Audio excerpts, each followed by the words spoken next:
Hello guys, ഞാൻ എക്സ്പ്ലോറിൻ്റെ പുതിയൊരു വീഡിയോയിലോട്ട് എല്ലാവർക്കും സ്വാഗതം. ഗൈസ്, നമ്മൾ ഇന്നത്തെ വീഡിയോ എന്താണെന്ന് വെച്ചാൽ നമ്മുടെ വൺ പീസ് വേൾഡിൽ തന്നെ മോസ്റ്റ് ഡേഞ്ചറസ് ഡെവിൽ പവറിലൊന്നാണ് ഡോമി റിവേഴ്സി എന്ന് പറയുന്നത്. അതുപോലെ തന്നെ നമ്മുടെ കിഡ് യൂസ് ചെയ്യുന്ന ഡെവിൽ ഫ്രൂട്ടിൻ്റെ ആദ്യത്തെ യൂസർ ആരാണെന്നുള്ള കാര്യവും നമ്മൾ ഇന്നത്തെ വീഡിയോയിലൂടെ നോക്കുന്നുണ്ട്.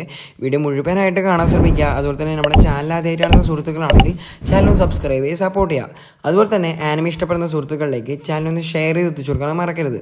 നമുക്ക് നേരെ വീഡിയോയിലോട്ട് പോകാം. വീഡിയോയിലോട്ട് പോകുന്നതിന് മുന്നേ നമ്മുടെ വൺ പീസിൻ്റെ ഒരു സാഡ് ന്യൂസും ഉണ്ട്. അതിന് ആ വീഡിയോയുടെ അവസാനം പറയാം.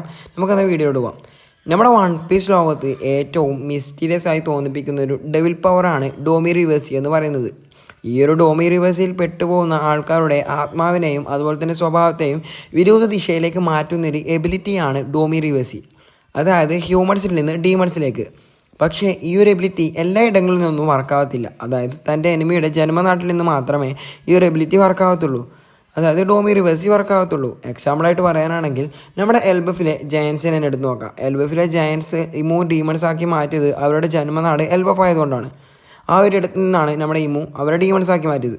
അതുപോലെ തന്നെ നമ്മുടെ റോക്സ്റ്റി സെബേക്ക്, അതായത് ഡേവിഡ് സെബേക്ക് എന്ന് പറയുന്ന ക്യാരക്ടറിനെയും ഡീമണാക്കി മാറ്റിയത് അവൻ്റെ ജന്മനാടായ ഗോഡ് വാലിയിൽ വെച്ചാണ്. അതുപോലെ ഡോമി റിവേഴ്സിൽ പെട്ടുപോകുന്ന ആൾക്കാർക്ക് അസാധാരണമായ പവറും സ്പീഡും കിട്ടുമെന്നാണ് പറയുന്നത്.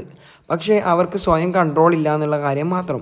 ഈ മൂസമ്മ എന്താണോ ഓർഡർ കൊടുക്കുന്നത് അതാണ് അവർ ചെയ്യുന്നത്. നമ്മുടെ സെബേക്കിനോട് അദ്ദേഹത്തിൻ്റെ വൈഫിനെയും അതുപോലെ തന്നെ അദ്ദേഹത്തിൻ്റെ കുഞ്ഞായ ബ്ലാക്ക് ബേഡിനെയും കൊല്ലാൻ പറയുന്നത് പോലെ.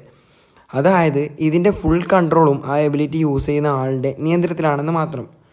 ഇതുവരെ ഞാൻ പറഞ്ഞിട്ട് ഡോമി റിവേഴ്സ് എന്താണെന്ന് മനസ്സിലാത്ത ആൾക്കാർക്ക് ഷോർട്ടാക്കി ഞാൻ പറഞ്ഞുതരാം.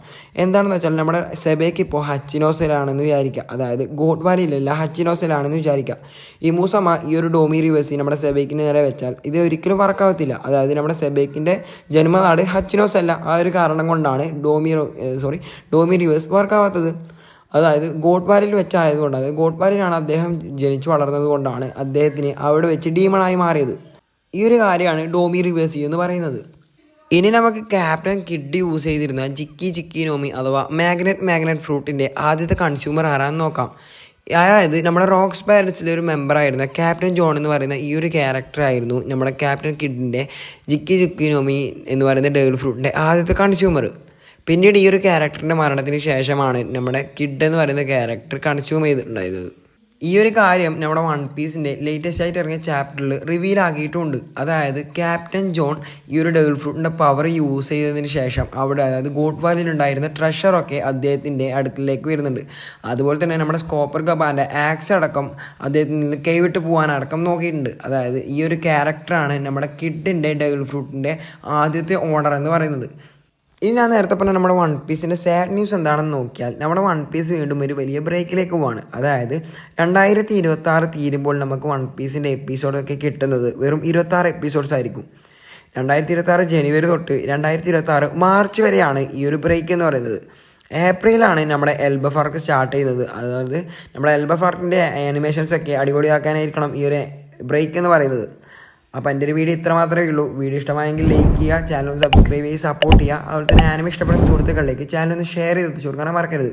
നിങ്ങളുടെ അഭിപ്രായം നിങ്ങൾ താഴെ കാണുന്ന കമൻറ്റ് ബോക്സിൽ രേഖപ്പെടുത്താനും മറക്കരുത്. അപ്പോൾ അടുത്തൊരു വീഡിയോ വരുന്നവരേക്കും എല്ലാവർക്കും ബൈ.